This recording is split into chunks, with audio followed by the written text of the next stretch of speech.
آیا ته پوهیږي چې د ټولو نه لوی کار چې الله رب العالمین تا ته په امر کړی دی هغه څه شی دی؟ هغه توحید دی. او د توحید معنا دا د محترم ورونو چې ته صرف او صرف د دغه ذات عبادت وکړې او د سره چې دی څوک په عبادت کې شریک جوړ نه کړي.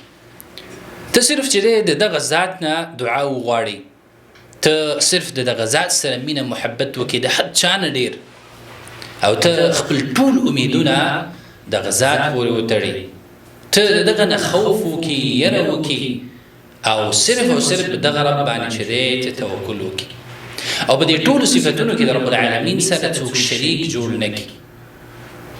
توحید چې دی محترم ورونو هغه دا کلمه ده، لا اله الا الله، چې نشته دی معبود برحق مګر صرف او صرف یو رب العالمین دی.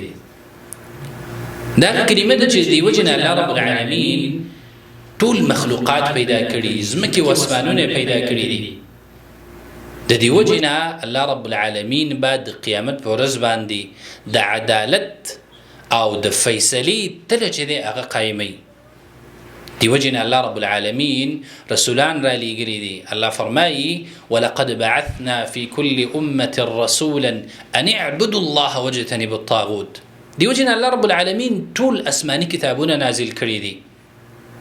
زمنګه پیدایش چې دی د هغې مقصد هم چې دی دغه توحید دی. زما محترم ورونو الله رب العالمین فرمایي وما خلقت الجن والانس الا ليعبدون، ما ندی پیدا کړي پیریان او انسانان مګر د خپل عبادت او بندګۍ لپاره. د یعبدون معنا چې د عبد الله بن عباس رضی الله عنه په یوحدون سره کوي، معنا دا چې په دغه عبادت کې الله رب العالمین سره هیڅ څوک شریک نه کوي او یوازې د دغه ذات لپاره عبادت وکړي.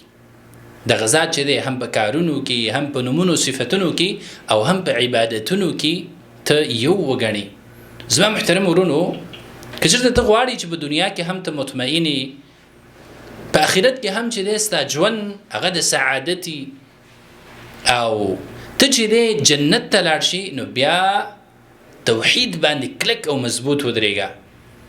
دا د جهنم نه امان دی او د جنت دپاره چې دی دا چابي ده، او په دنیا او آخرت کې د انسان دپاره امن او خوشحالي ده. توحید دا یوازنۍ لاره ده چې په دې سره مونږ کامیابېدلی شو او خپل رب چې دی هغه ځان نه راضي کولی شو. نو خپل ژوند شعار چې دی هغه لا اله الا الله وګرځوه چې په دې توحید به ژوند کوو، په دې به مړه کېږو، او انشاءالله په توحید به چې دی مونږ بیرته را ژوندي کېږو او جنت ته به ځو. الله رب العالمین دې مونږ د موحدینو نه وګرځي او د هغه خلکو نه وګرځي چې رب العالمین د هغې نه راضي شوی او هغوی خپل ژوند مقصد چې دی په دنیا کې پېژندلی.